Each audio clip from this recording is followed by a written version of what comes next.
Water and Land Reform to make her statement because he has been long awaited. And as the governor promised last time when we were here that he will come back here with the minister is here today, and the governor truly is also present here today.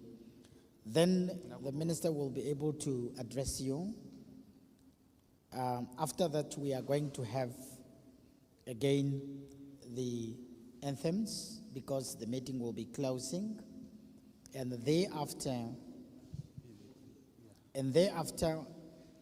we're probably going to have a break to reorganize ourselves, and then the minister will have now a closed door session whereby she is going to engage the Namibians who repatriated from Botswana as from the 20th of September 2024.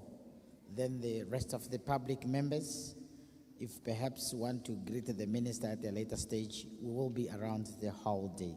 That is the program before us, which is very short. Inaoshanami kuruaka po o baka indithe o Kongo twembe ni mabe ango shatungulithe do maikanda nami inaoshanami mamunjithu po kamala kunjithu medu baka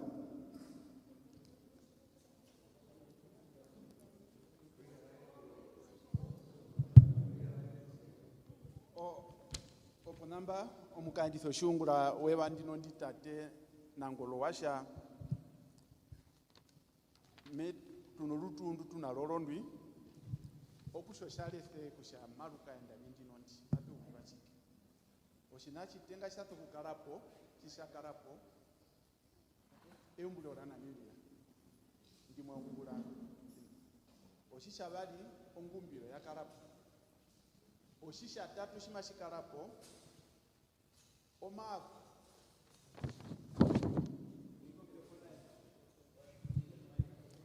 oshisha tatu shimashikarapo omakuliro mokambanji maye ngumaye ungulwa itate Justice Mwinyo o chairman yo committee yo bakotoke oshisha tatu oshisha ine embo okudhamo ngonia olukondwa Honorable John Kamsep ongonea oshisha tano emboro honga nditwaendele ndimaluko mutengwa o Ministerial otutumbono bikunwa mama Inge Zaamwani oshisha tano poisha hambo umwe obandu nambano kuhungirira ko inabya hingirwa ko mbanda mbingi mbya hingiro o minister yetu okoma mwe kuhingirira ko pumo hadubire poma pa kusetuluriru Shadumbo apekala nokusha kupato shungula amakumbulwa opinasi chabalukwa kumbunda nao hina pashangwana wamba nu hina ambadhu na walukwao kwadu mapekano mbongalero ya peke yo bandu mbadhako shawana mbakotoka mapekano mbongalero ya peke yerukusha mboyo bakotoke utiti opumba shena mbadhu na wakushashike po yidi na wapuo shadumbo chitwa dumbo amuku ya njero rubedero kushamba no muyende ko lunch. Yes, thank you very much. That is the program before us, and of course for the purpose of documentation, maybe the time might not be precise, but the minister is planning to, the minister together with the Honorable Governor and the esteemed Traditional Authority Kambadembe would like to have lunch with you here in the reception area. And of course, it's also going to be very critical that, yeah, we should be there. You can't hear me? Oh. They want?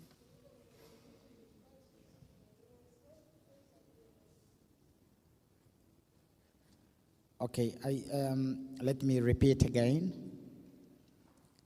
The Honorable Minister, together with Honorable Governor and the esteemed Traditional Authority of the Kambadembe, would like to have lunch with the community here this afternoon. The time might not be precise, but that is what the program is.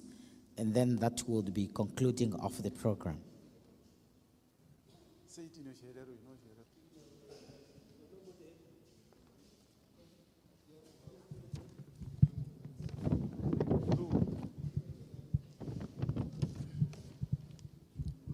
Mashavi oshinasho mandero shimachiye kushitwamba maptuye kupata no maliro wometaha ngeriko kushayatunwa iyo obana nembo baneno kuuta po ministera no gavana no muna nombara okusho shinashimachiye kupata ombongalero yetunji omaliro ngundange hiya twaperwa olubede po ire kukushamaye kulira pongapi pothia oshinasho mandero.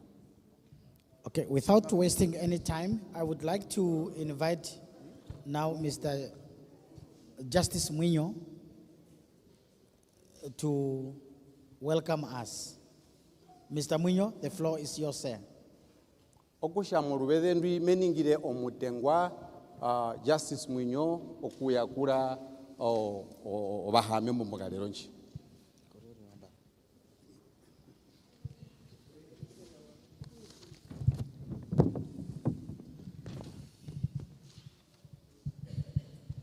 Yeah.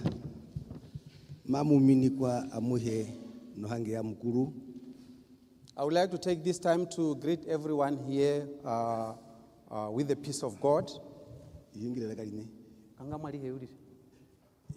Yeah, you are greeted in the almighty name of Jesus Christ. Mamumini kwa menada Jesus Christus. In the first place, you as a community or people reside in the camp, you are all welcome. In the first place, you people who are residing in the camp, you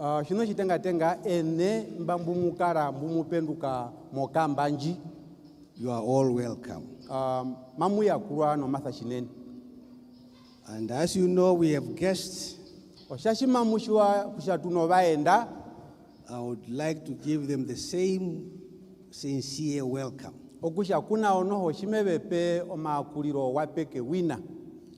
Just to mention them by their names and their honorable positions.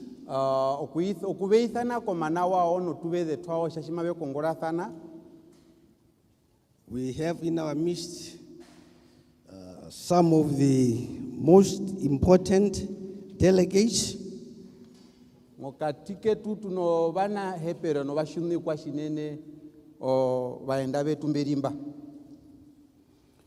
We have the Honorable Minister today.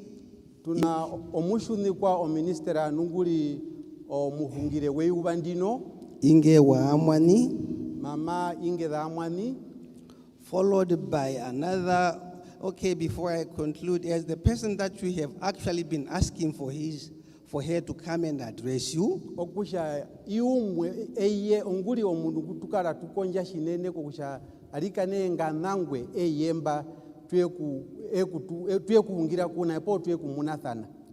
Thanks for her to give her the time to bring. Thanks God to bring her down to come and share the word with us. Matu ya njondangi jihina puita kunjambiko kusha ndino nditwa muno rubede ndondu tukara tupa.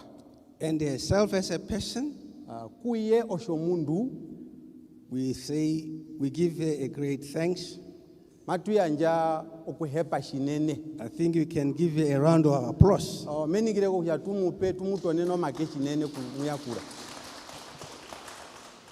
Second to that, as per your demands, shino shishabali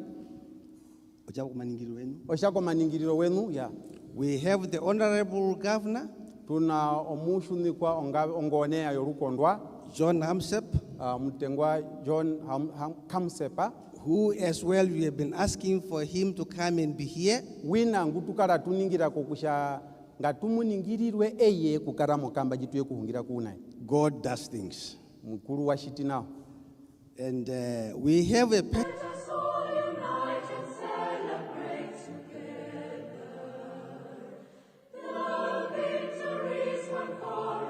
to nail with him to bring or to have you people in good conditions, ngutulwa pamwe konjo kuyeta ombwiro mbenomba who brought everything that we happen to be using today ngwaeta obina bihibirimba mbitungulitha just to keep our lives intact.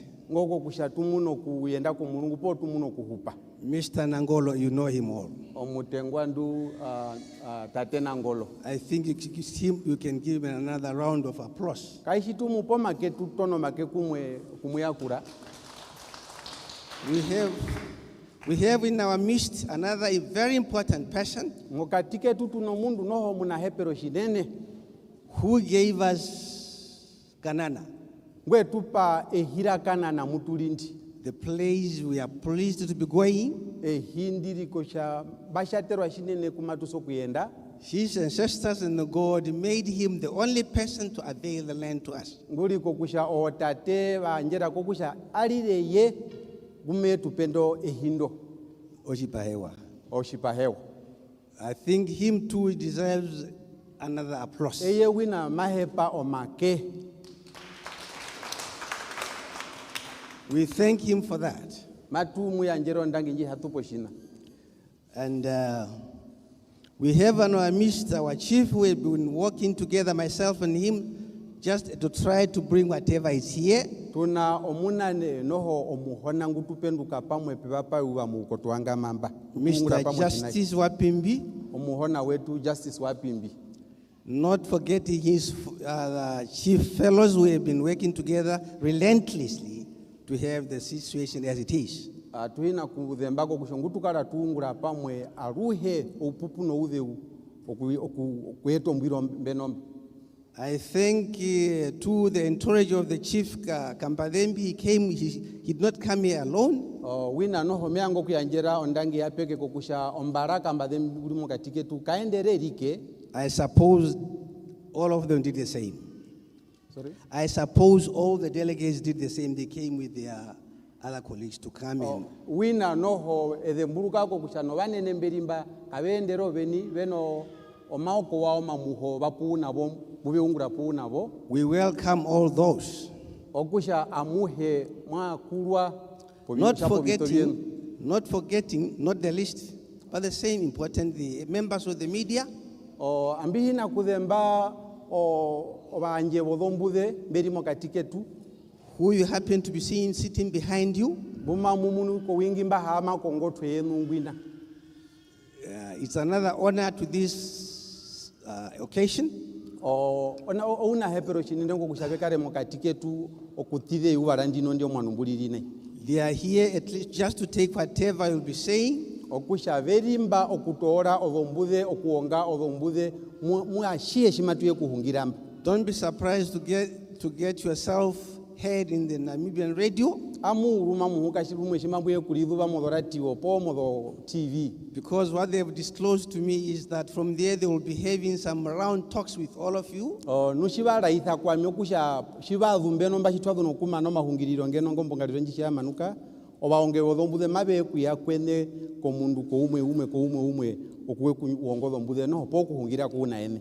They told me they would like to have something like that we used to have before. I think most of you, the elder guys, did not forget. Benji hokoli thamba wina kukusha mabe kukala no shino shikuru shombazo nguru nje atukala nayo shitwaroba titi sha pekaro kamutiko Christmas ko mambo omuti. Not forgetting the people who are here to safeguard our security, the police. Hiya thembanu hidembele kukusha pokatike tu tuno obanane o police mbetupo onjeverero.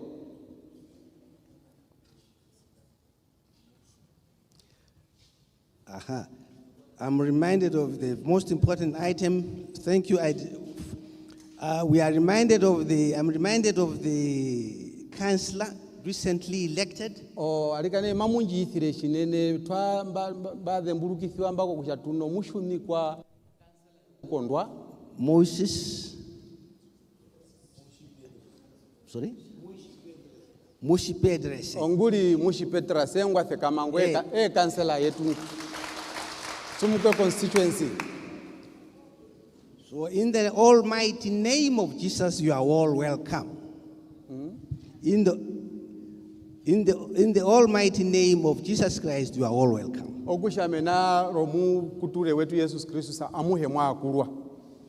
As a norm, Oshashipekara I chitwaididira have got few points to give to the mekara no uno utitinga hinombume to yakura our nao visitors to okutwa tackle them. We're having as you know, we are having a problem of Ochipahewa. Oshashima mushiwa makulirwanje meango kutwaro kambonga ko minister kushatwaerere tunouve ukoshipahewa po washipahewa. I would like this thing as a pending issue to be resolved, if not resolved, to be taken note of. Oshina shomatha no shimwata mwatishi nene shimashihepa kukusha shitunwe shiri. We have been having a problem attached to this problem of going to Ochipahewa, which was transport or which is transport. Tuno mairo tuno twaso kuyenda kweshipahewa numatuhepa ovitore. As you know, I once told you as a message from the Ministry of Agriculture that we are supposed to go, but there is no transport. Oshashima mushiwa shimbe muraera kokusha mambonga yevu kombero kokusha twaso kuyenda kweshipahewa nukapena transport. This on itself was a major impediment. Okuja oshinene po ouve unene shine omatokero manene shinene. Let's hope it would, as I have said, it will take a note of or resolved. Buma utora orure okudengururwa. Because as it is, it stands or it stood as. As it stands, it stood Chakuramene Ochanai. Okay. Transport was a problem because we do not, according to what we had before, the transport was a problem because we did not have the bigger trucks. Uve unene ovitore koko kusha waruve okuda korukuro nukapena odorori ndandu hepa. 4x4 Odo ndena nakubali. and the road. Nonjira obi onjira nonjira ombi. As it was, the road was to be cleared before we can make anything. Oshako ko uripura mbwatenga po yaliko kusha gunda tuhia yango onjira yaso kusha itunwe ikombororwe. I hope, let me just say, I hope as a thing that we have already submitted to them, they came with something at least to say about it. Binonga mbuliro yokusha mutu obanene mbeyamba mushuni kwa minister uno kana kume kutwako orondu obina mbitwaningira rukuru hinakuningira ndinondi.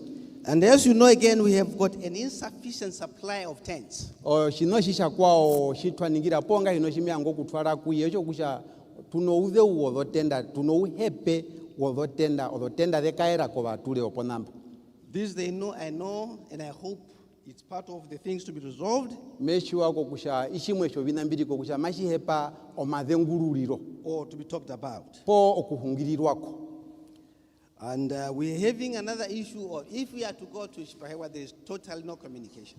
Oshino shisha kwao shosho kusha taso kuyenda kweshipahewa nuko shipahewa kumatui kakuna omwano wa mahungiriro odhongodhe. It's another stumbling block. Oshoshina oshikwao oshomatokero makwao. I think this as well should be attended to. Memunu kushoshina no isha sokulipulirwa no hakahana. We are having another problem of children who came in here who were not really of the age when we came here. Oshino shisha kwao shimehepo kuyanjako mushiniko ministera osho kusha tunowanashe mbaonja po omitanda baro unashe morwethe ndu ya tuhiti ndino ndi odhombura dao nda vupo po unashe mbaliro bando warumendu no akaendu. As of now, it's an alarming situation because you find these children elderly enough still sleeping with their parents, sharing the same tent. Orondu ouve umbuye tweshina hoko kusha yaliro bando banene pothia verara muno oina modotenda verio bikulia muno oina modonyungu.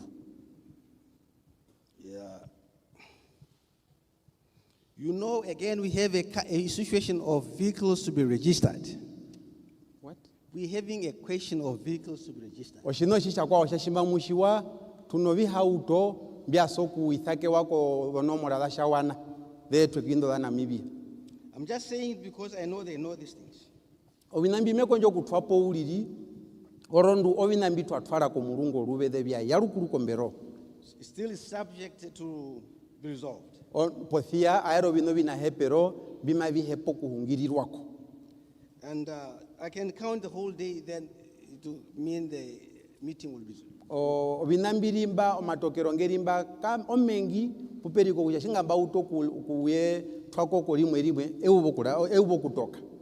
You know, we are having another situation where you people came here, and especially you people who came from the northwest, you were told you can't bring your cattle because they are foot and mouth. And as for donkeys and horses, it's high time that they be brought in. Oshino shisha kwao mukatiko vinambi mesho vinambio vingi mamuthe mburuka na wana wetemba mbutu adako kongamilenda twaitho mauthi no maukambe novombwa ovinambia vihe vyasokusha ohoromende iri pulireko kokusho vinambi viye ngunungwi ivatere kusha viye ngunungwi. Again, to talk, if I'm sorry to go a bit back, if I'm to talk about Ochipahewa, you need to have, at least if you are to go there, to have Ochipahewa somewhat developed. Oshashima mushiwako kusha twaso kuyenda ko Chipahewa. Chipahewa kumatu imachihepa ko kusha shitungwe pondondo imwe pongwao. At least to have a school there. Ngoko kusha pekare shimunoka skole. At least something like a police to take care of you people's security. Okamberoko police mumbabe tushevere. And so on. No bikwao Nazareta no bikwao. I know I've talked about the network. Mbahungire ohungano mawane no bando byovongo the network adovongo the. Not to prolong my opening remarks, I would end there. Okusha kushihauha menyo tororo binamu shambasha binambi mavito kiseo eyuba shinga video bingi kurama mbiande kuimbyo uliri. I thank you all for listening to what I'm saying. Ndangi shinene ko kusha mwinji puratene o matwapero wanje. Thank you. Okay.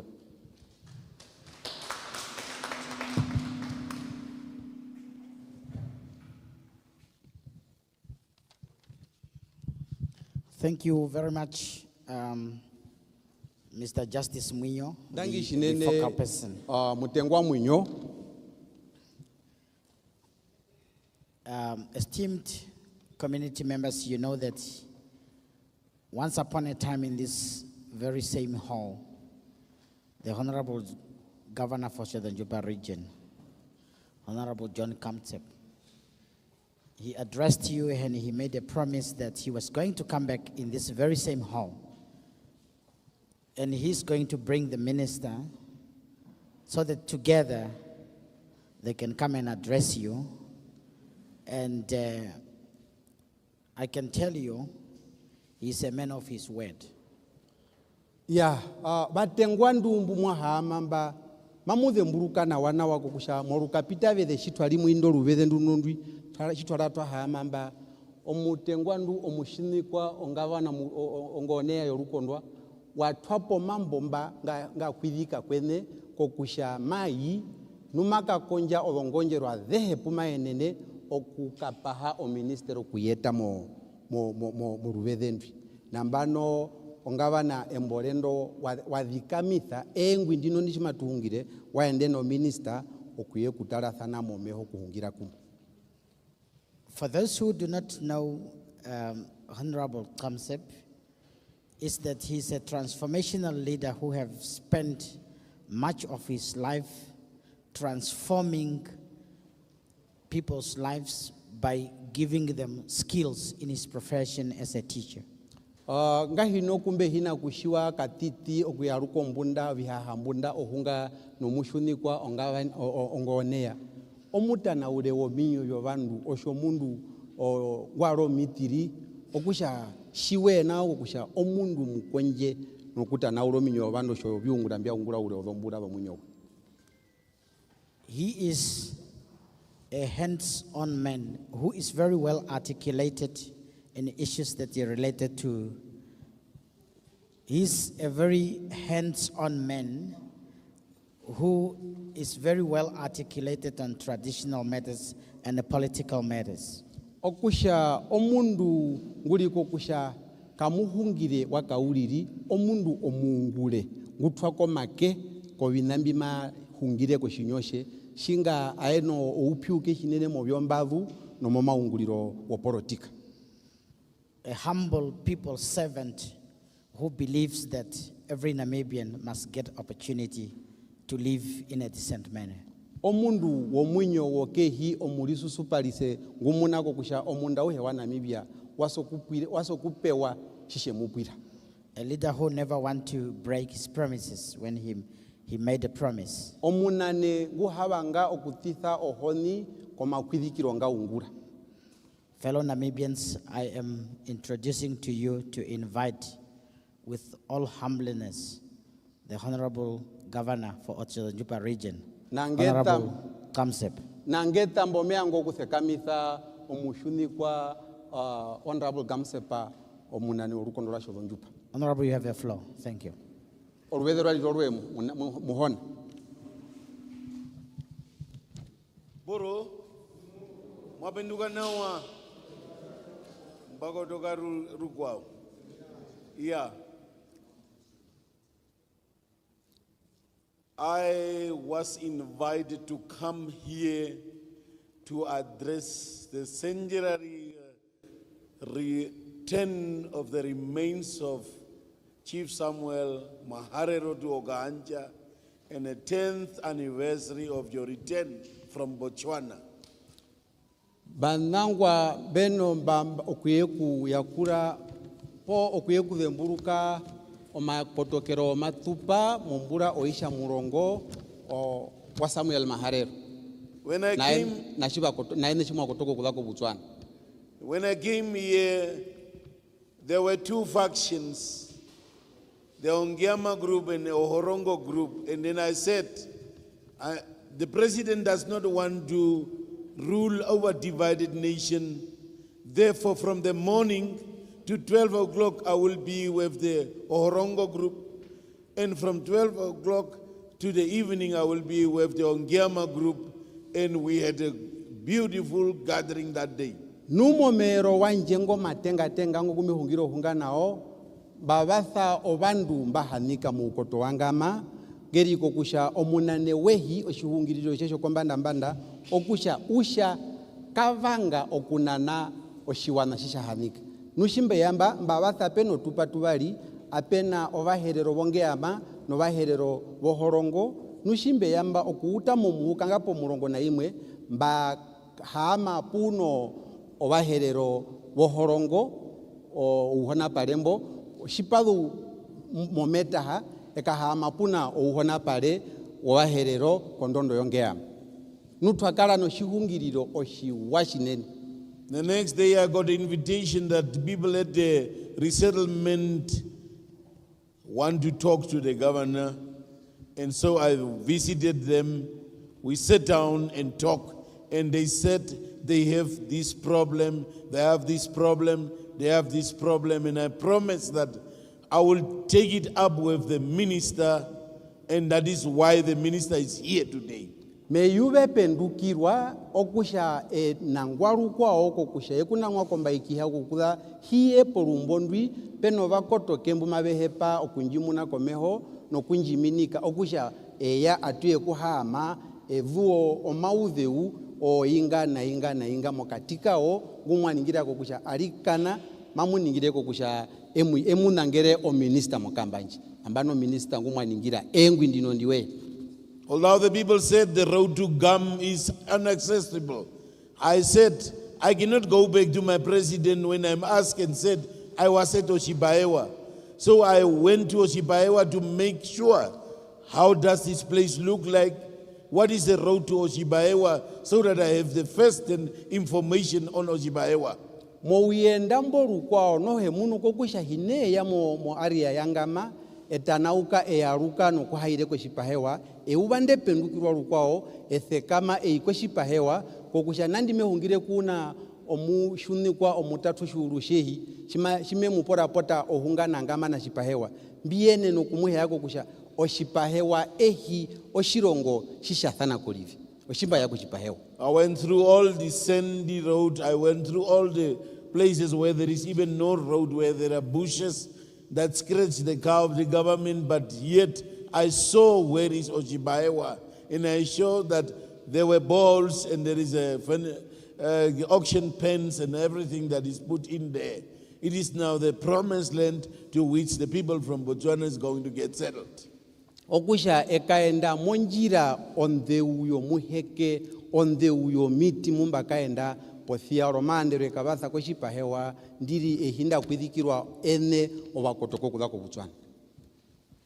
There were problems all along, but then we are going to find amicable solutions and final solutions for these problems.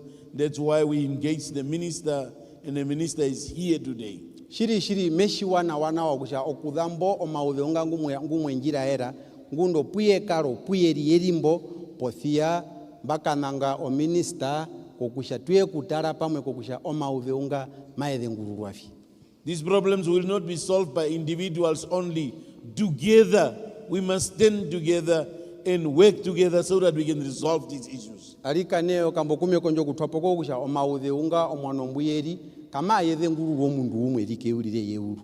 Mae hepa kusha tuye pamwe tutwepo makewe tunodhondu ngedhe tu pamwe okuyenene kudhe ngururu omaudheunga. We understand that when you go to a settlement like that one, you also need a school, you also need a clinic, you also need basic amenities.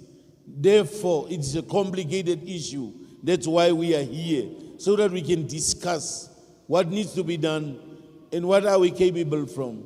And then the different ministries that are dealing with this issue, how are we going to get them involved? How are we going to travel to Ochibaewa? And all these things need to be discussed in a close session with the community. Ovinambi okukuda matuthe kamo kudambo kuenda koshipahewa kashino shipupu oshino shidheu nushinene orondu oshashipatu apewa matuhepa oskole matuhepa o clinic matuhepa o police matuhepa onjira ovinambi aviheka vinambi mavie no kuhungirwa yete mutwa hamamba orondu shiva vyavyo kaulidhirira wodhombero ondete mutu hama oulidhirira wodhombero odharwe dumatu sokusha tuende kudho tukakongoro mivero tukapaho. Allow me, after all the protocol has been observed and the men in uniform also were observed, to first introduce properly the constituency councillor of Chumkwe constituency. Can you please stand up for the second time?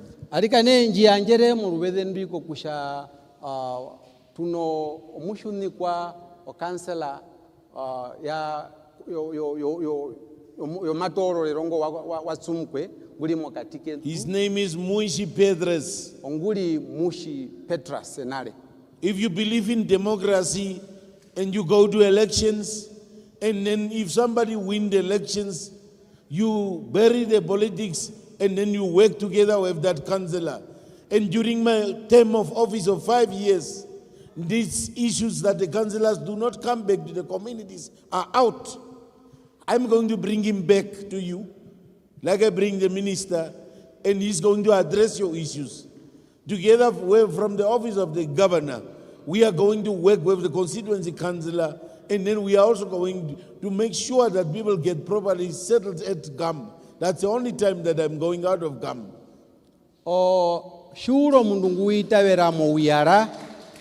Ovinayo porotika shivyadu no kukapita ovyovira na iye wasokusha uyakure ondero yoshiwana shinge oshashiba raithire no kutorora omushuni kwanguli mokatike tungwi okusha na iwina mekuliangitha mekuliangapuna shinge shimamunu shimba eto ministamba eye wina mekotoka lukwa mekuyeta tuye kukonja pamwe okutara kushwa maudhonga matuye ngurura. At least every 3 months or once in a year, in 6 months, he must come back and have a community meeting with you. There's no reason why we can run away after we ask the mandate from you to govern this area.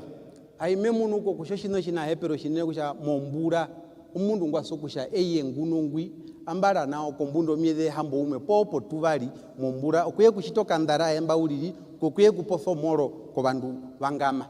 Well, now some of us did not want him to be our counselor. The people have spoken, and we listen to the voice of the people, and then give him a round of applause. Arika ne meshwa oko kusha muulipura obandu peno obandu bumabe munuko kusha amikangu mbabangere kaoshira shanje obandu shiba hungire vehungira no maraka wao no maraka yeri raithire kukushavi oshiwana sha tsumkwe constituency matoro wa tsumkwe mabe pa hauni nambano arika ne ngatutone make kumwe okumuyakura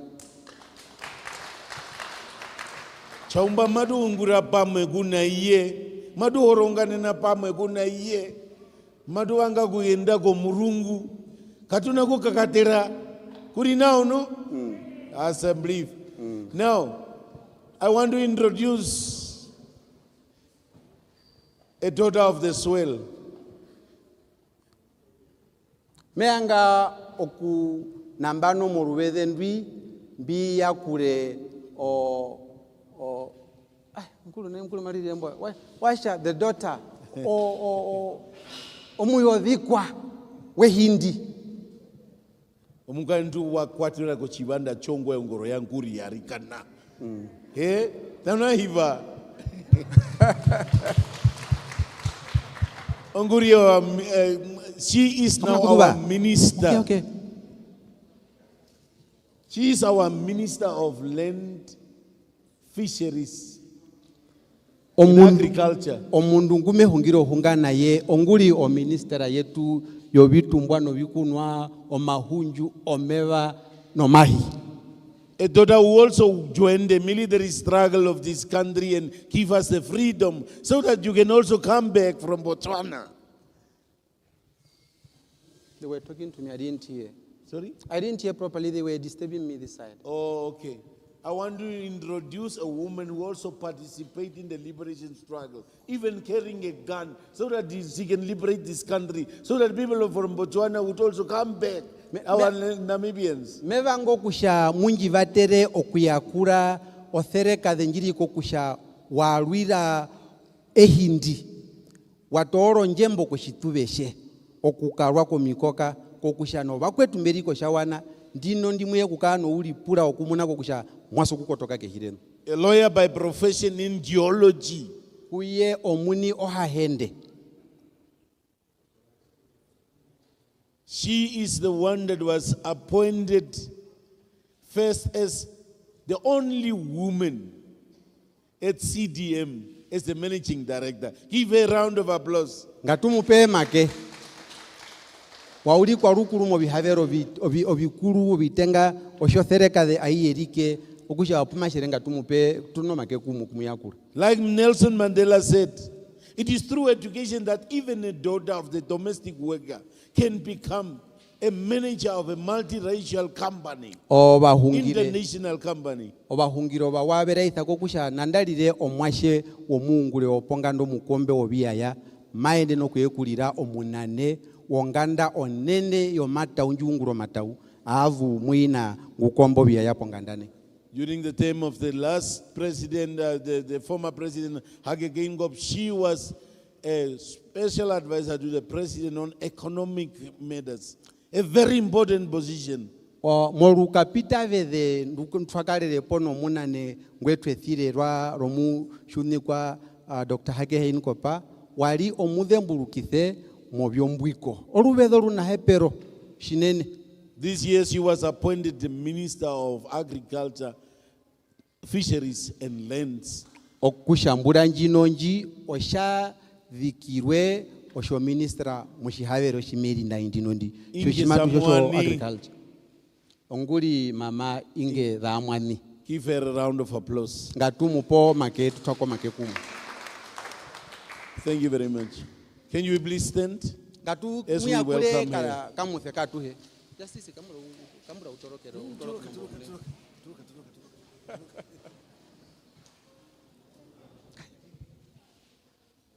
Moro.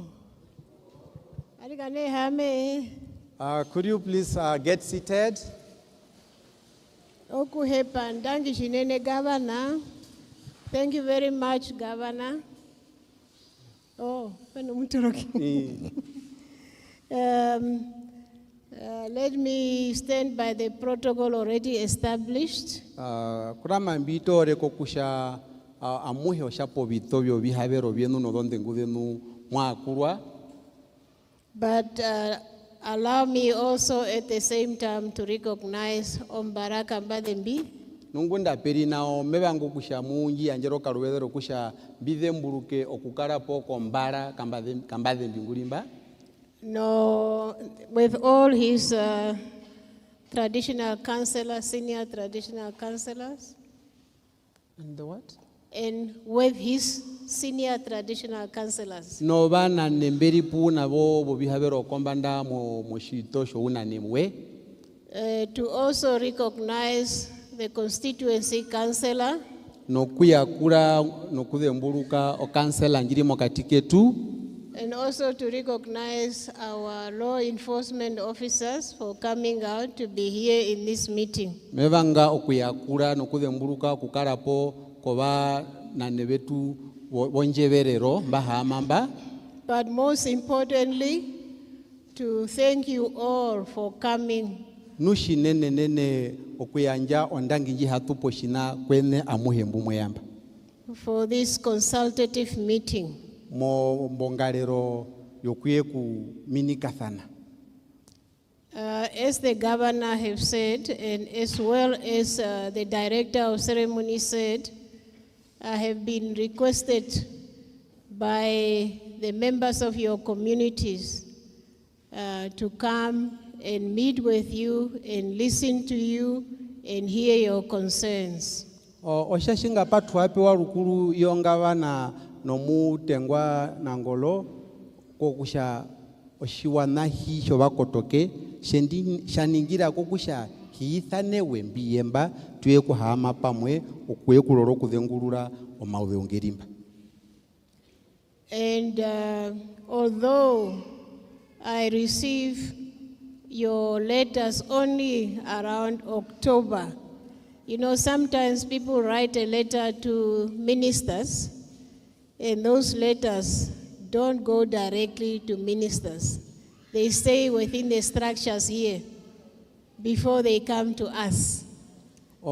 Mbapira yenu ya batha, eshangwale nundu mwatuma kwa mira batha, la batha momwede imbwi ousha murongo, nu oshinanga hino shimatuso kushiwa, okusha mbapira nda shimade batha, oshako nga endithiro, mbapira kai yandi nondi, mapeta mometa haika hita kombero yanje.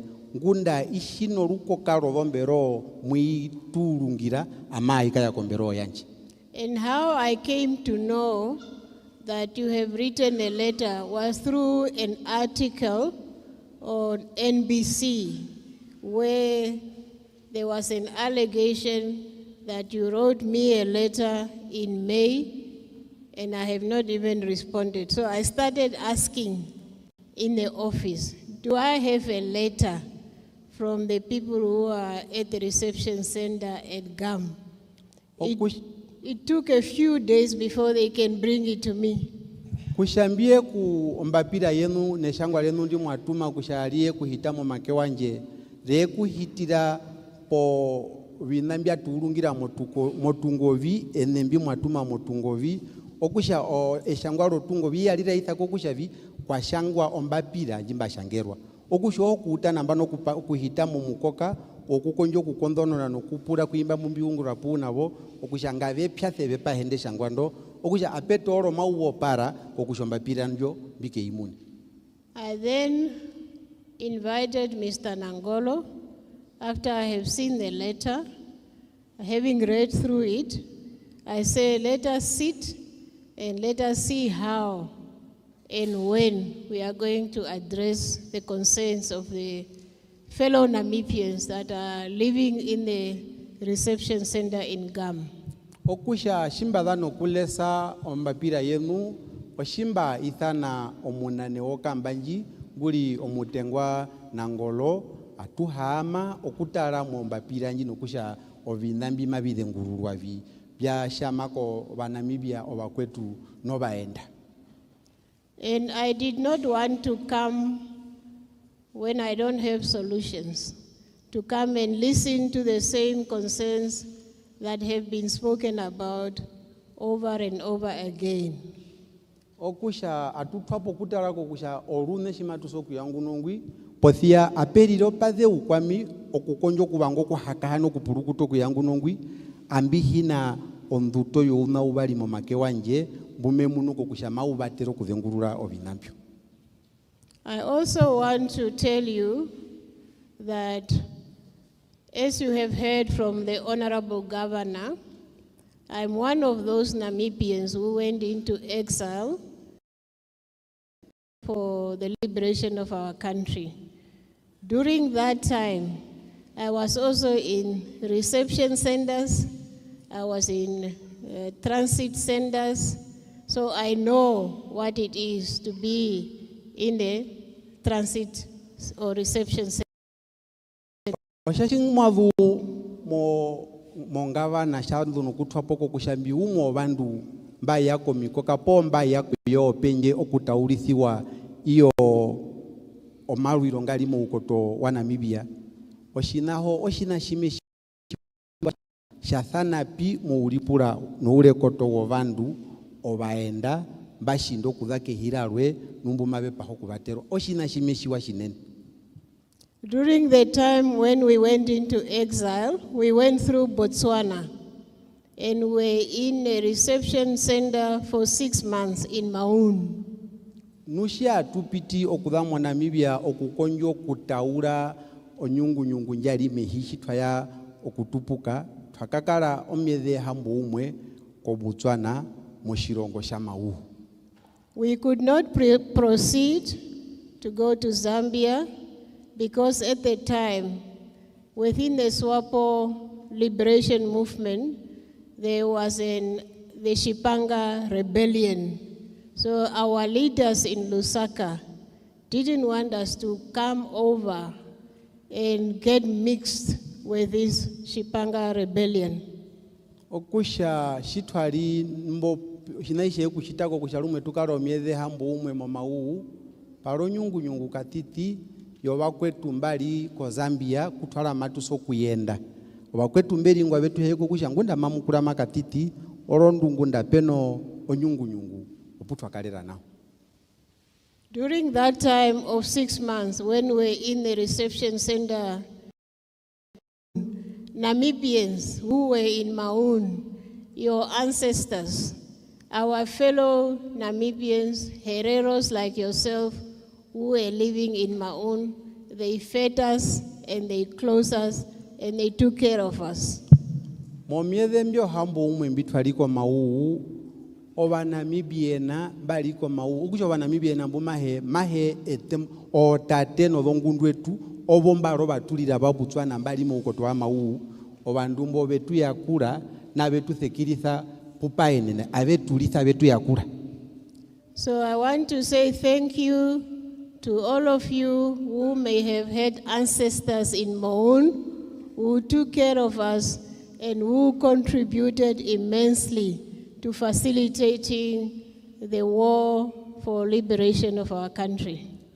Mevanga okuyanja okuneno kuhepa kwene bumwalino bakwatemberi kukusha vemwe babo omba betu batere ohungano vitambya limbo onjara njitwali muyo no uze wa uhe ngwara wa etho obitambya limo Namibia nawe ketu yakulira ko shawana meanjo kuhepa shinene kweno ndito nadao.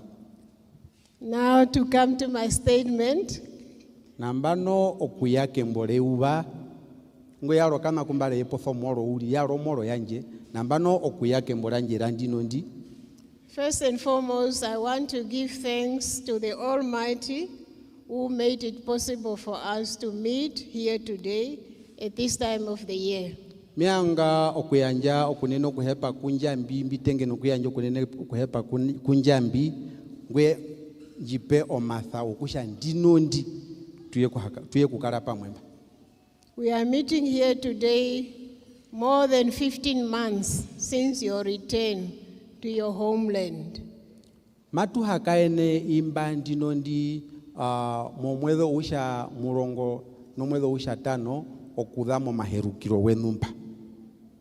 Sadly, I have been informed that since your return, 3 of your compatriots lost their lives while in this reception center. Mbara erwa nawa mbara potera nawa kukusha momero wenu shinga moyo kudha kombula njavu koku ya kundino ndi mwapanjalitha ominyo yobandu vetatu mokamba njinonchi. The passing of those 3 fellow Namibians should be a solemn reminder of the quest of so many Namibians in the diaspora to return home to the land of their ancestors. O mapanjalero wominyo mbyo oshira ithiro shokusha nokova ndumba mbiriko penje mbero wa Namibia oshaene mbumwa muna kokusha mamuso kukotoka oshira ithiro shokusha obandu beno omwinyu wokuba ngo kukotoka kehirao. It was the quest for the return of the land that cost the lives of so many Namibians who fought bravely for freedom and independence, some of them who sacrificed their lives without witnessing the independence of their motherland. Ondero ombwayo bandu mberi puro kubango kukotoka, mberi kokushavemwe vavo iya veru, okulwa kwao wakapanjarero minyo vyao penje na Namibia, nundi imbo vyao vye kupanjarera mu ukotongunokwi. Nonetheless, their immense sacrifices and contribution are acknowledged and deeply appreciated. Okusha kunao ami oshime akura ovongonjero ndetambo kobandu mberi punguha komwanombo. I also believe that their sacrifices continue to shape our national discourse and inspire our search for a permanent solution to redress the injustices of the past. Omeria njero no meri punguhiro waimbamba ave konjo kurwa no kukonjana nu ave habatha ke ubarandino ndi avetu oshinasho yaso kushairire okushide mburukiro kwete ngunda mbutu no munyo kokusha obandumba iave konjo okurira ehirao no ubandembo hatuposhina. I believe also it was that determination that inspired you to return home to your motherland in order to claim rightfully your ancestors' land and to rebuild your lives here in Namibia. Mumwinyo woubande shinge wombo memunuko kusha ombwaeta oruhehwe mwene rokusha mwaso kukotoka kehirenu mwe kuuto kutunge hindi okuithapuliro kutola ku Mulungu. The government of the Republic of Namibia, under the leadership of Her Excellency Nandi Daitwa, is committed to full integration into the Namibian society.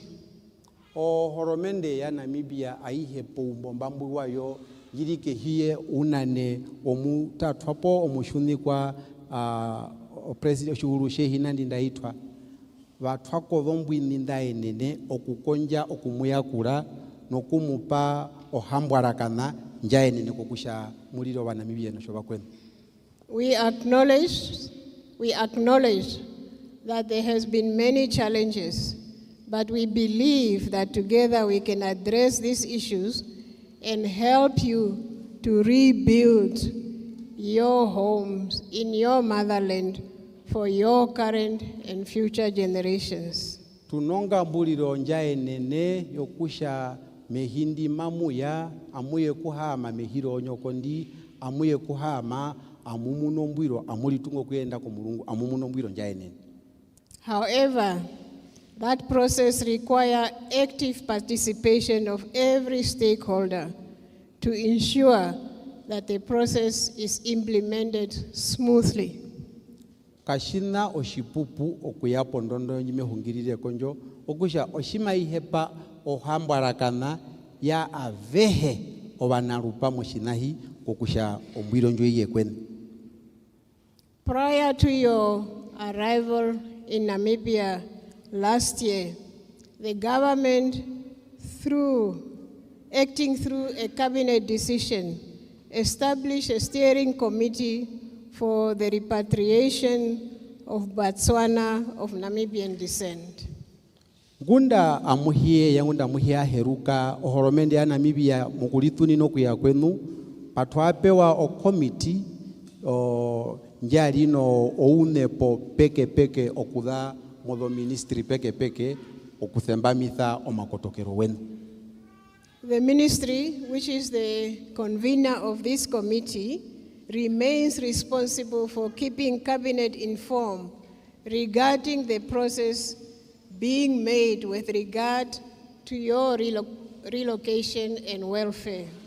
Okusha o ministry injo yanji njimbina na ndino ndinja ithana o mahame nonga onja kaithiwa no ulithirira wokumunako kusha mamutunwabi mamubaterwabi oshashitwa ha mambane.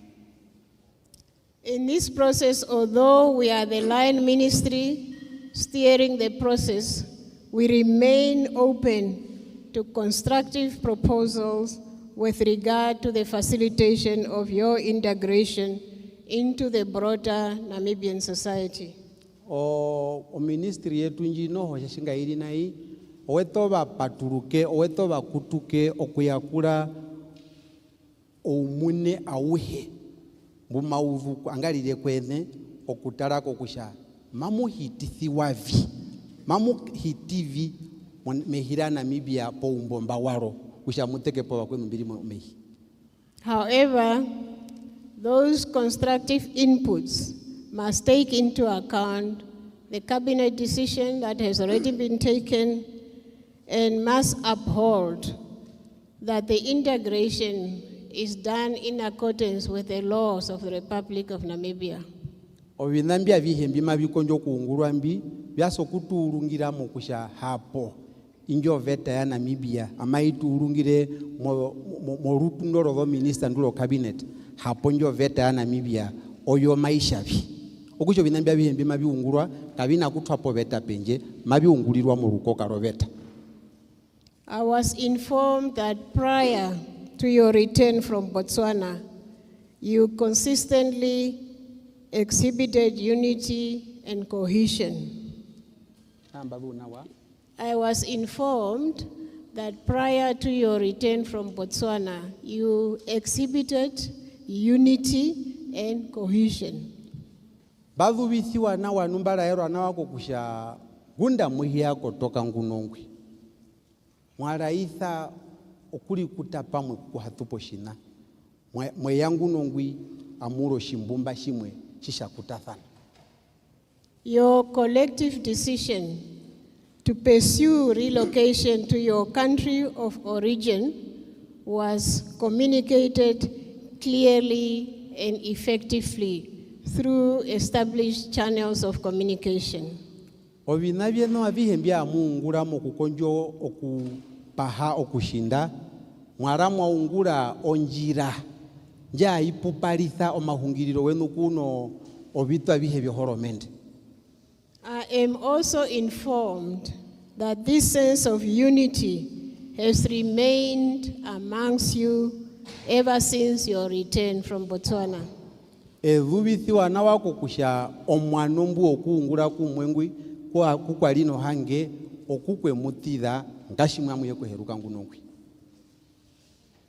I therefore implore you, my fellow Namibians, to remain united and work with your government to ensure that the relocation process results in the establishment of productive households that will contribute towards self-reliance and resilience. I implore you, fellow Namibians, to remain united and work with your government to ensure that the relocation process results in the establishment of productive households that will contribute towards self-reliance and resilience. Meningire kokusha moirinji meningire kokusha arikane likute kumwe osho shina shimwe osho mundu umwe kokusha omatundu wenu pumupenduka ketundu limwe na limwe na limwe oro maandero maliye kukano hambwarakana yokutunga ehira Namibia. I therefore again reaffirm the government commitment to your well-being and your reintegration into the society. Meba ngokuyaruka porukwa kokusha ohoromende ya Namibia na amingumba kura mambenomba twatheka makamutheka okumutu oro kumuhititha mehira Namibia no kumuyakura kokushavi mulire obakotoke beta po mundu wa Namibia uhengwa bathewamu. To this end, the government has developed this reception center as a temporary accommodation. Meba ngokupera ithana wako kusha kunao ohoromende ya Namibia ya ungura orubethe ndwi osho orubethe orufupi roma akuliro wenu. Consequently, the Kambadembe Traditional Authority has made a considered decision to allocate a land to the ministry for your settlement at Oshipahewa.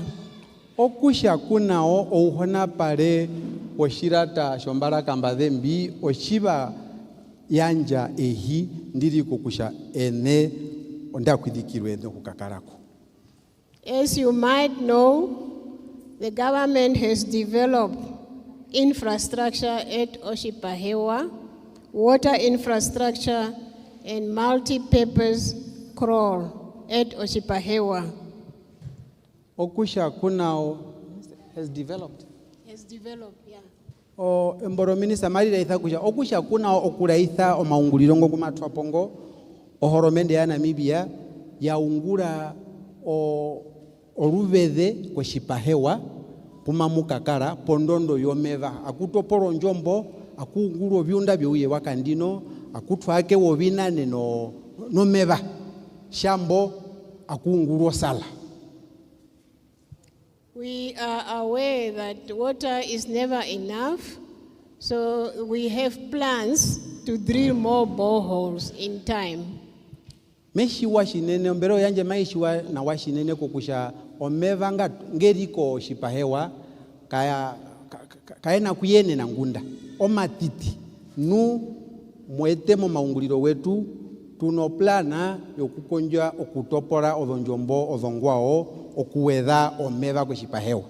Yeah, I just want you to come back there to clarify that we are aware that the water might not be enough as the community will grow and expand. But for the time being, the water is sufficient. But in the time to come, it might not be sufficient. So we are therefore going to drill more boreholes. Wenji tunumba metuno kuhungira kwanje rukwanji nambana anjivuve na warukwa wenji tunu omeva ngatoporo kwa Shipahewa nai chimatuhungira ya enena omengi okumuya kura nu meshiwa na wanawa matushiwa na wanawa kokusha eneka muna kukarapo na pemu mamukuru kwa shivalero osho shiwana osho matundu chimaeri wetha okusha osha shimamukuru ohoromende maiya kwene no menerenu oshimamuye kutopolero njombo kunai omeangeripo ya enena nushimamukuru dhomburo sha shimathekaenda ohoromende maiko toka iye kwetho njombo okuwetha ngo mevango kusha yenene oshako kukukura. In addition, the ministry has acquired 6 farms which have been subdivided into farming units. These units are designated for allocation to eligible people who have livestock from your group. Ohoromende noho ino farama hambo umwe nduya randa nduina domo makenai do faramando madeku odhenu madeku pewa obandu bumabe nene okupewa ofaram. It has also come to our attention that some of the community members amongst you feel that the government has not provided sufficient support for your reintegration. Your what? Your reintegration.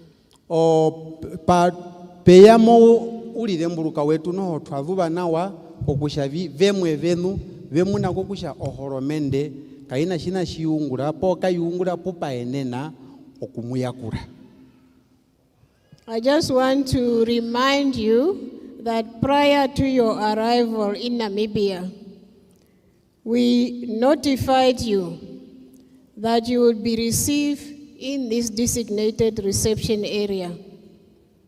Prior to your arrival, Yes. we were informed that you would be received in this designated reception area. Oho, shimwa wunda muhia bathambe nomba o twaraerwa noho ngoko kushavi you received? You will be received here. Okay, mamu Yeah. yeku yakulirwa mpa. Osho maakuliro wenu. Osho rubedero maakuliro uliti. Okambanchi. Before it was turned into a reception area, this was just a forest.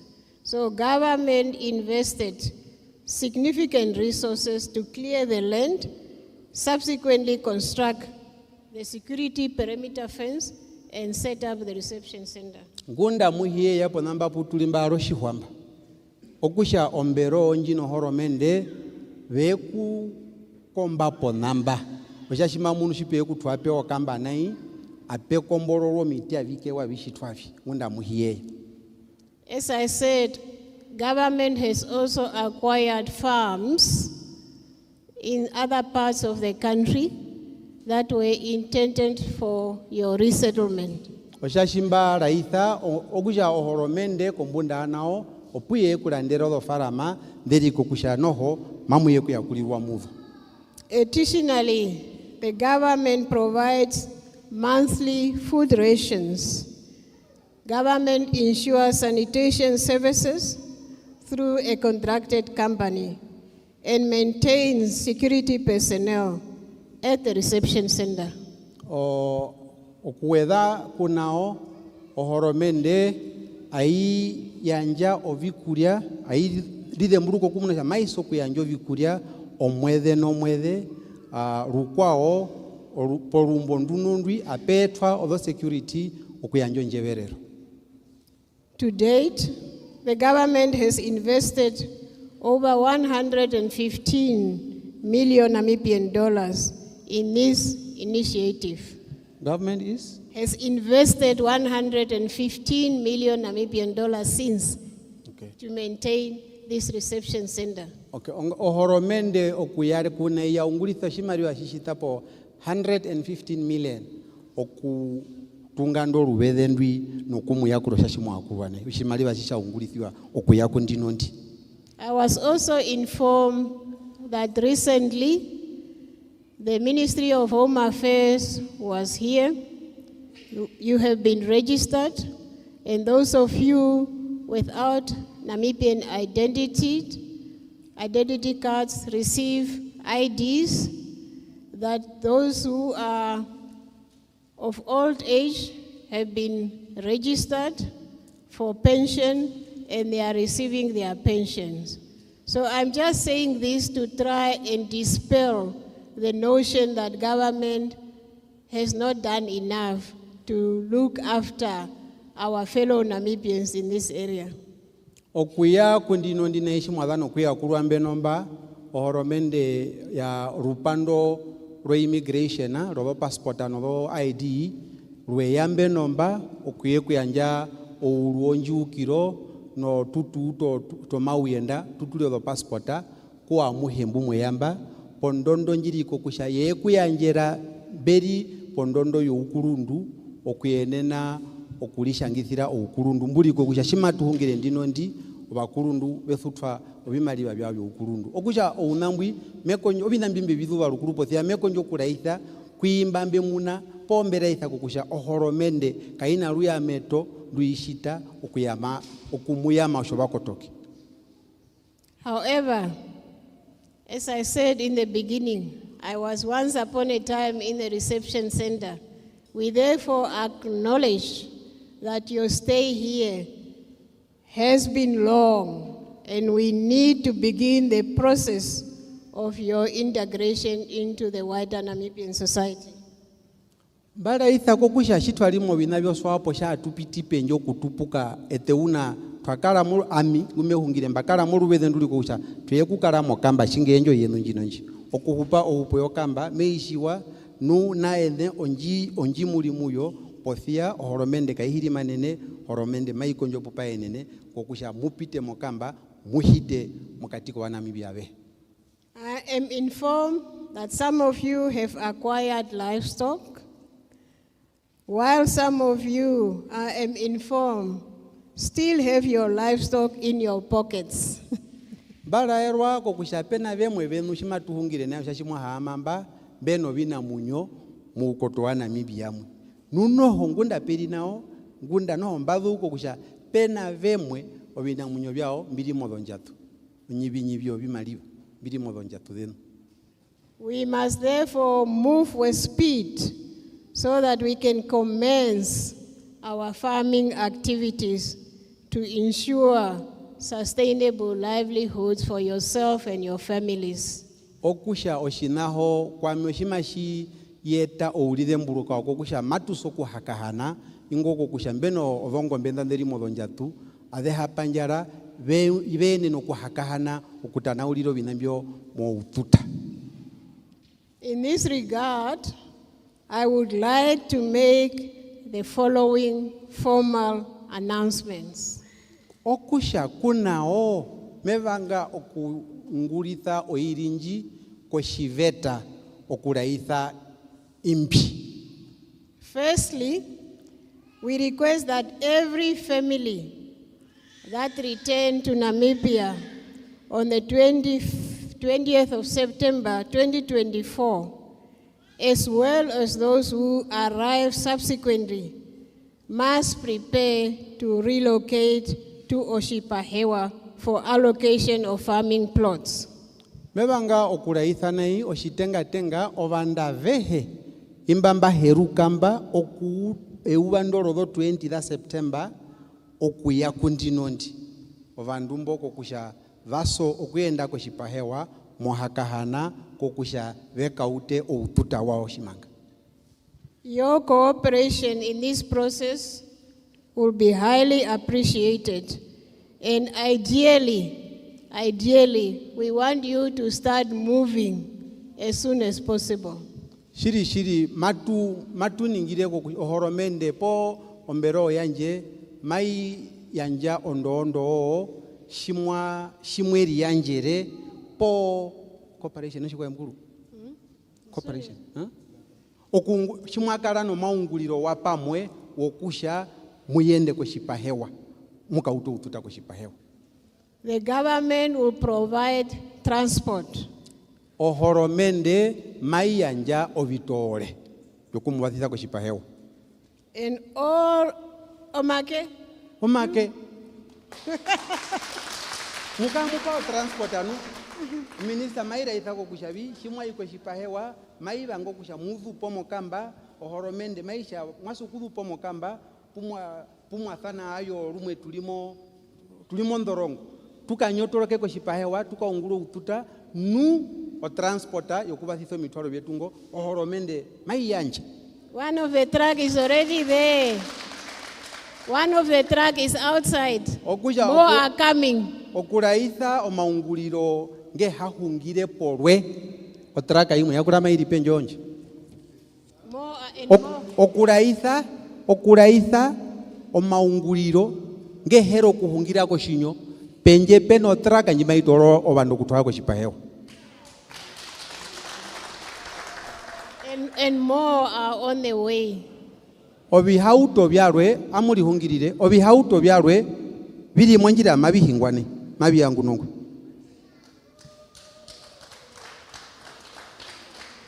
Okay.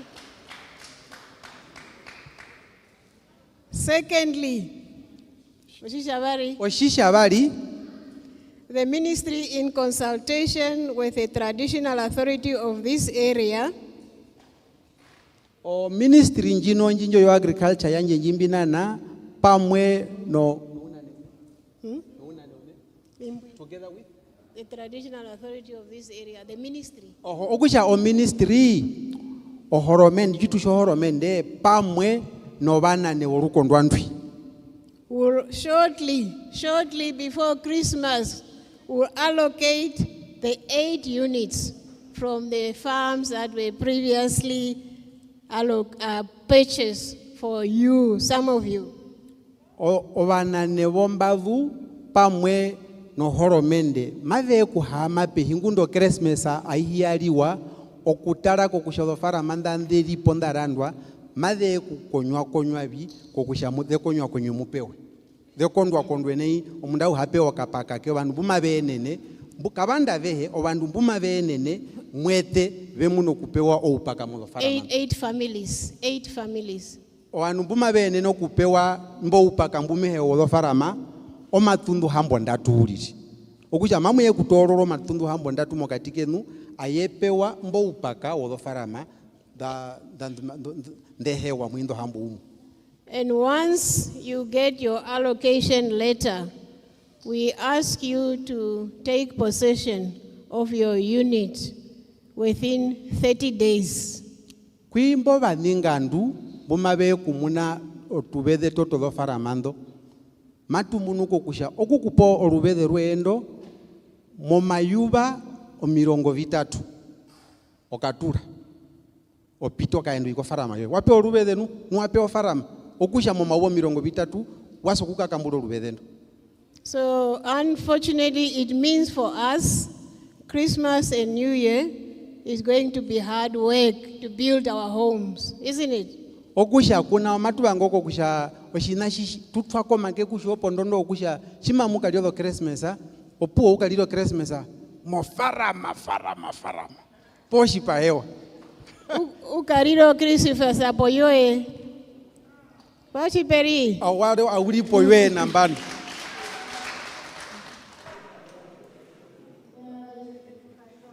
They must go and eat Christmas at home, even under a tree. Nje kuya munda uhe nambano hanjo o Christmas amakalira poye kerimo kambanchi yali ulipo ywe nambano poyanje mehire turo mama kushoko shipahewa po ko farama we moshodonjupa nguma iko ko shipahewa maiko shipahewa ngwa muno rubede ro farama ye moshodonjupa opua iko farama yakahama auto binabi. Thirdly, oshisha tatu, we recognize the need for establishment of infrastructure such as roads, clinics, educational facilities, telecommunication towers and housing at Oshipahewa. Mebango kuraitha ko kusha pen ouna hepero wo kusha ko Shipahewa kwaso kunguru njira, kwaso kunguru kliniki, kwaso kunguru skole, kwaso kunguru otuhungu todorati onodona tueke dodongo. While the development of these infrastructures do not fall within the mandate of the Ministry of Agriculture, Fishery, Water and Land Reform, but we are working closely with the governor and all other ministries to make sure that they put this in their plans for next year. Okusha ovinambi mehungire mbika vinambi mabiene nokuhu mbio kana viungurwa mo Christmas oshashimba he imbio vinambiri kukusha kaviri mo matha wombero yanje ovinambiri matukaningiro bakweto shashipara ithiwa kukusha makutethewa odombero ndahunga mathana na imbio vinambio okusha dhehaka hane mo mautiro ombulanji mayende opo vinambio biuto kutungu. In fact, for the road we already spoke to the Minister of Works and Transport, and he had committed to send somebody with our delegation this time around, an engineer from the Roads Authority. I don't know if he's here, to come and look at the situation on the ground and then go and give a report. So that process have already started. Oshako njira imoyo vinambiri kukusha twahamene kuna ounane ombero njungura odonjira obandumbo twahungirire kumwe atuma nako kusha mapetumwa obananjiviro okuza kombero onjo okuya inakuja jana irumo puberi mbapo bepi okutupuko kwenda kwinjo njira njo okuuto kutaro kumeta no kushitavi ngoko kusha onjira yuto kunguru. As I'm nearing the end of my statement, allow me at this juncture to extend our sincere appreciation to my predecessor, Honorable Kale Schledwine.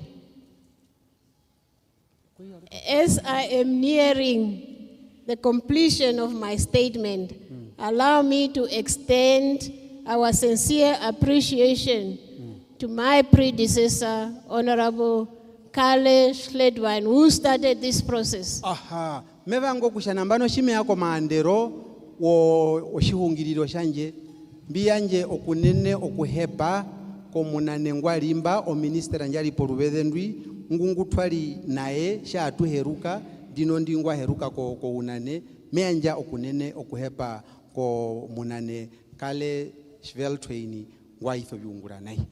I know he was hugely invested in this project. He paid personal attention. He oversaw everything himself personally. So I want to commend him for his outstanding leadership to make sure that it was made possible for us to come back to your home, to your country last year. Oshomundu ngumba hitimo mbero madhire bamunu kokusha iya ungura oukoto shinene okukwenjitha kokushavi muyemba pumuli po mumune okuyamba pumuli oshime anjo kunene kuhepa kwa maunguliro we ngakara nao.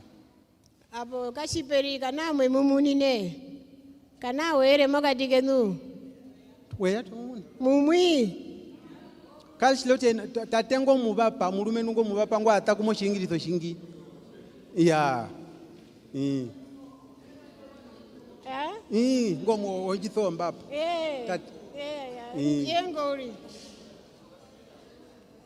I would also like to extend our gratitude to the Kababembe Traditional Authority for collaborating with the government in making land available for this project. Meanja okuneno kuhepa wina ko unane ohona pale oshikamba dhembi mbuli kokusha iya konjo puno horomende pondondo kokusha oromandero veyanje ehi dino ndipumatuka turithiwa.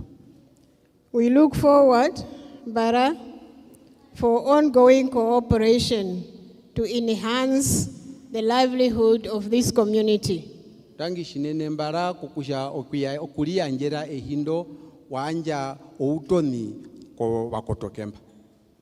Nu ombura nyima yende mu Mei na po mu Juni ami meya ko shipahewa kuye kumutara kusha ovikuni nombibi mwa mamuka kuna vite kipi nu ya thana pi bie kuriapo na ene noho o viungura vyenu mamuka unguro kudamba nokienda ko murungu. I would like to indicate to this house that most probably, if God's willing, in April, May, just about that time, I will be going to Oshipahewa just to go and check on your progress as to how far you would have planted your fields where you are going to start as from now on. Also, I would like to acknowledge the valuable contribution made by the various government institutions who support this program both directly and indirectly. Meanjo ruyameto noho ko bombero peke do horomende deri kukusha peva pauba deanja oruyameto ko makalero wenu no mahupiro wenu. I also extend our appreciation to the regional leadership under the able leadership of the regional governor for consistently providing essential support to our community. Inakuba ngo kuvemba ombero yomushunikwa ongonea yorukondwa ko batero yepeva pauva njeta kwene. Let us also appreciate the vital role of our media partners whose efforts ensure visibility of the work government is doing. Ehadembi okudemburuka otupato vombude tutuliko kusha Puraitha ovina ohoromende mbima yungura oshashiveri mbane. During the 7th month I have been in office, the media has covered all our events in remote area, from Mokangwati to Mokangwati in Kunene region, Tipanana village in Kavango East region, Osenge in the Karas region, and Nana in Ohangwena region, and Omashete in Erongo region. Momayuba omiede bimbakara mombero na imeanja oriamento rwapeke no kunde no kuhepa ko yanje odhombude kututu dhombude menaro kukusha twakara no bishitwa ovingi mutukondwa twa Namibia peke no bandumba odhombude veta kushiwana tutu okuraitha kokusha o ministry yetu kolive mayungura meanja kokuneno Shinene horomende. The government. Ohoromende ya. Yeah. Ira ithobina ohoromenda viembi mayungura. This is the work that is being done under the able leadership of your President, Her Excellency, Dr. Nandi Ndaitwah. Ovina avihembi mekonjo kuraithambi ovina mbiungurirwa kehia ounane omushuni kwa Dr. Nandi Ndaitwah. Being a woman, she understands the plights of mothers and children and fathers and boys.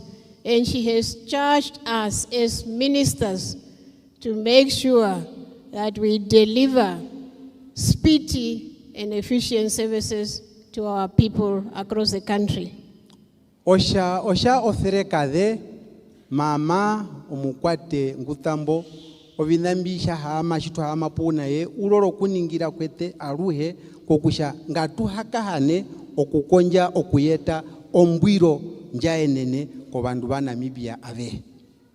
In conclusion, now this is real conclusion.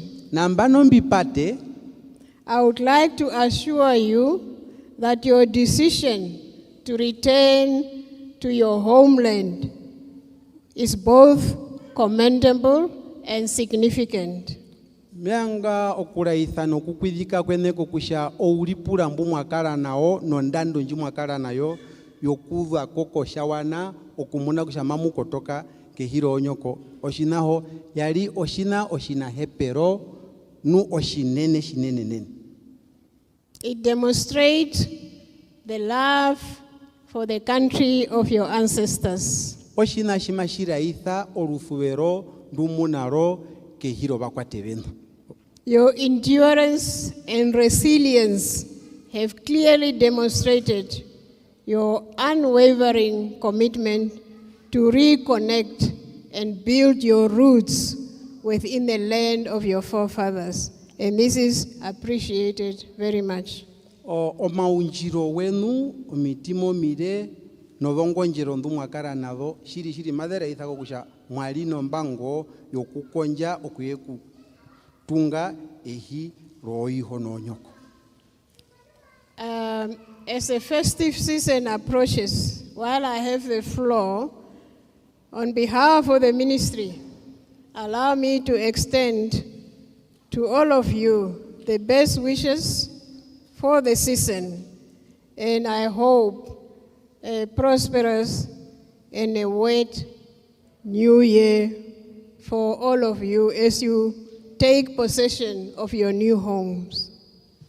Nambano shinga matu ya komandero wombura atuya motuwe Christmasa mevango kushambi muhena yiko kusha alika katide kahupena wa mutubede twenu ito tupe mukanana nda kwidhikirwene epe. Thank you very much. Thank you, Shine.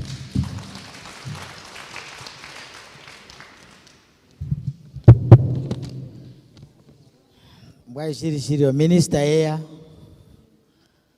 Thank you, Honorable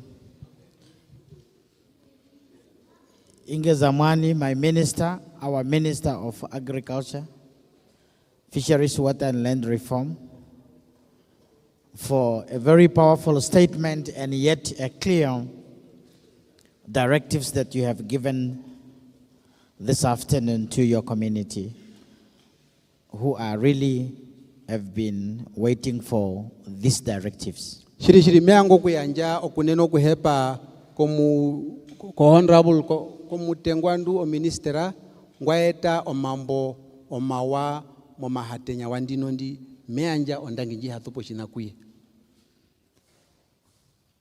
Thank you, Honorable Governor, for your able leadership and support every time, as you are dedicated from day one. When you were appointed as governor of this region, we know that you were just on the ground and you are just pushing that to the greater heights. Dangi shinene ngone ya yorukondwa modongonjero dwe mo maunduliro we wobina arikana dangi shinene. Mbaraka Mbadembi, we're deeply indebted to your support together with your traditional councillors. I didn't hear well, sir. Mbaraka Mbadembi, we are indebted to your continuous support with the traditional councillors. Okay. Well, in Mbaraka Mbadembi na imbo obo kombo twiwe mbo mukaenda pamwe shiri o binonjo nene kwene okuhina kushwa kushamea njo ndaginjitapi. And I want to respectfully ask you to give these great leaders collectively a very deserved loud of applause. I don't hear that. Omake.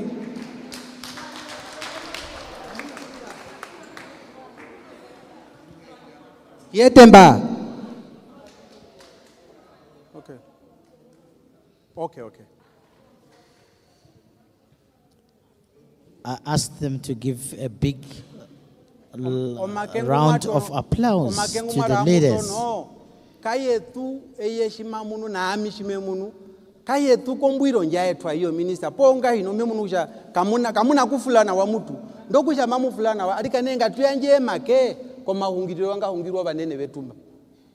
Okutono make. That's very much better. Now I would like to, before we close off this session, I would like to give 5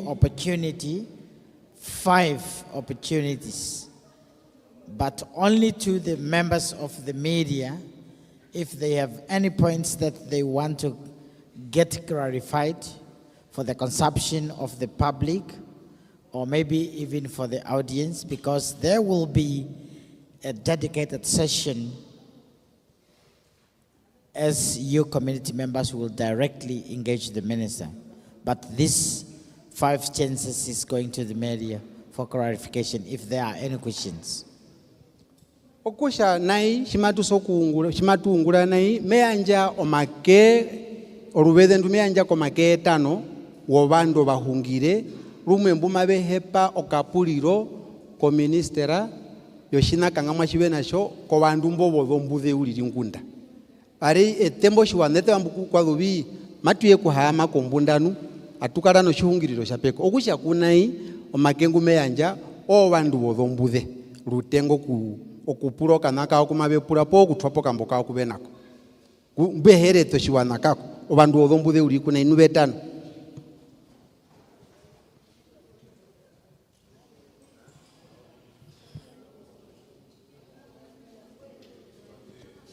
Community members, you are going to have the session with the minister. I am asking the media to ask their questions. Only the media for now. The minister will come and you will have enough opportunities. Mashavi, arikane ene imba wakotoke amuyero make kamuna kupa tukuhungira ene oruturwe turara ithako kushavi kombunda mbunda chitwazo nokumana onjionji maiye kupatwa bandu mbo bakotoka oveni uliti okuto kuhungira kuno minister tuto kutwapo una wetu monjionja patwa okusha kunai manjero bandu mbo odombuze uliti eno rubede rwenu maru yeku yako mbunda imbo bakotoke.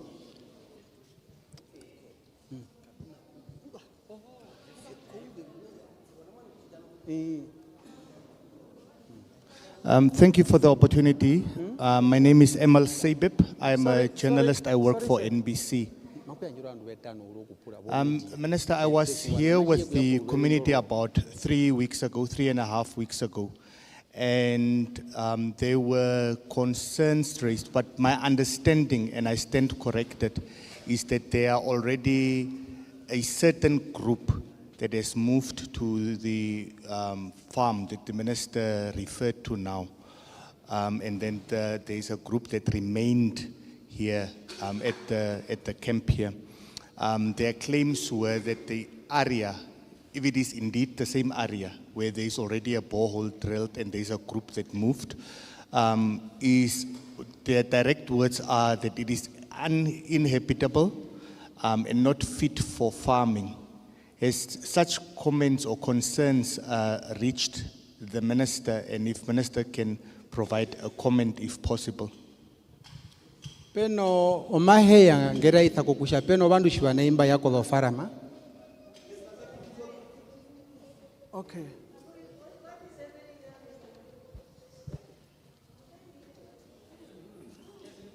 Oh, you can repeat.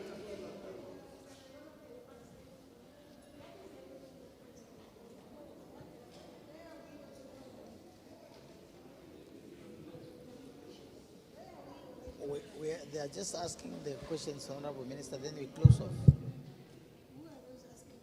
The media. Can they not ask me after we close? Okay. Why do they have to ask me in the middle of the meeting? Right now it's done. I think. Cannot be done right now. Okay. We are here for a serious intervention into the problem on the table. Okay. That's what we are discussing. Okay. Our people must now ask some clarity from the minister, and it is about dumb people that are going to be resettled to Ojibayawa. The meeting is about Ojibayawa. Yes. What is he asking? Okay, thank you very much. The minister have taken that question, and there will be also opportunity if the media would want to extensively engage the minister through interview, and therefore that question we are banking it right now. The answer will be provided. We just need to move with the program. Okusha naina mbano matukaenda norutu wetu mamutu ithire okananga uka ukarapo mwimbo bo obanje odombude obeni bo banje odombude mabe kumuna o minister kombunda shitwado nokuma nombo ngalero yetu okusha imbyo bau matu ithapo tukaende ko mulungu norutu. Okay, in that order, the next item.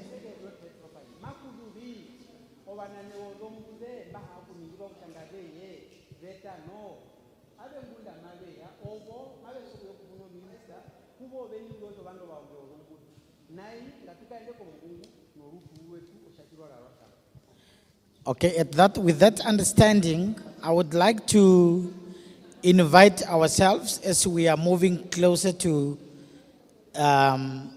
this open session meeting to rise for the anthems. Say again, sir.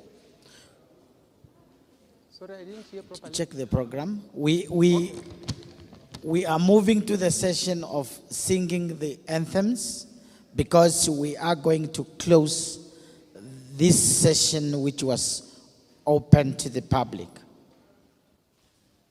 Okay, okusha nai mara ithako kusha nambano matu ya koma imbuliro wehi po ubali wao opuo tupate oshihungiriro shandinondi. No. Oh. That's not correct. We are closing off this session because the next session, it will be a closed door sessions. This was open for everyone. Matupata oshihungiriro shosho shiwana shisha ongaramba. Shitwado no kushipata matu ye kukara no bandu mbo bakotoke mbahita modo 20 oveni. Thank you very much. Shall we rise for the anthems? okusha kuna nga tukaleka mutheka tuimbulo maimbuliro wehi. We start with the AU and then the Namibian national anthem. Matutu ne imbuliro AU, African Unity, chamba tu yakola Namibia.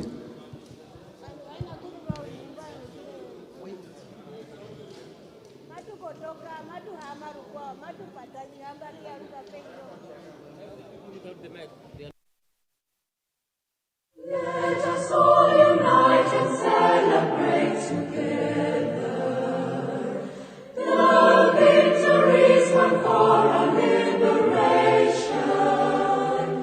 Let us dedicate ourselves to rise together to defend our liberty and unity. Oh, sons and daughters of Africa, flesh of the sun and flesh of the sky, let us make Africa the tree of life.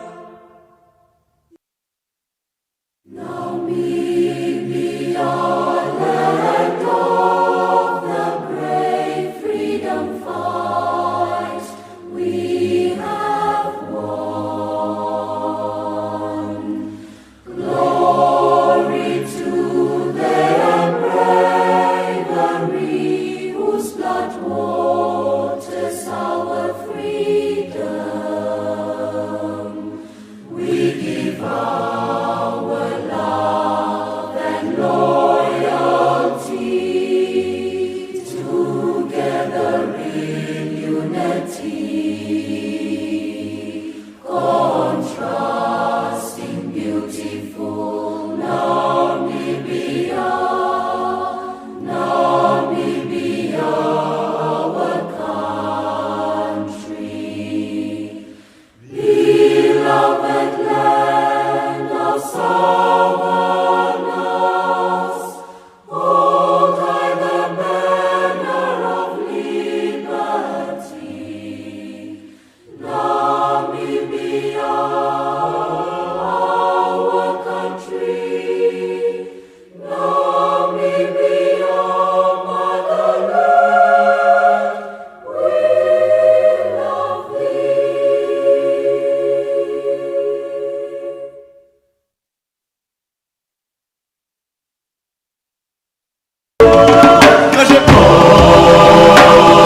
The Blended Voices competition returns for its second edition, bringing together the country's most talented voices in one memorable choral celebration. From community choirs to university ensembles, this is your platform to shine.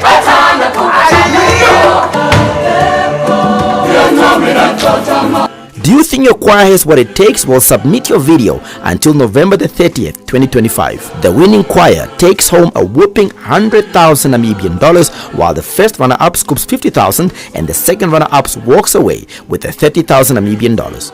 For more information, please visit www.ntn.org.na or basically call us on 081 366 21